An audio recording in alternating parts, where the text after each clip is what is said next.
ఆంధ్రప్రదేశ్లోని విశాఖపట్నం నుంచి ఉత్తరప్రదేశ్లో బస్తీకి వెళుతున్న గూడ్స్ రైలు 42 గంటల్లో గమ్యాన్ని చేరాల్సి ఉంది. 2014లో బస్తీలోని రామచంద్రగుప్తా అనే వ్యాపారవేత్త తన వ్యాపారం కోసం విశాఖపట్నంలోని ఇండియన్ పొటాష్ లిమిటెడ్ నుంచి సుమారు 14 లక్షల విలువైన డైమోనియం ఫాస్ఫేట్ కోసం ఆర్డర్ ఇచ్చాడు. 2014 నవంబర్ 10న షెడ్యూల్ ప్రకారం బయలుదేరిన గూడ్స్ రైలులో 1316 బస్తాల డిఏపి లోడ్ చేశారు. కానీ చేరుకోవాల్సిన సమయానికి రైలు చేరలేదు.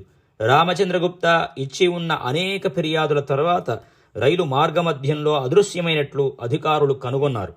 2014 నవంబర్ 10న బయలుదేరిన గూడ్స్ రైలు 2018 జూలై 25న బస్తీ స్టేషన్కు చేరింది. కానీ రామచంద్రగుప్తా ఆర్డర్ చేసిన డిఏపి మొత్తం పాడైపోయింది.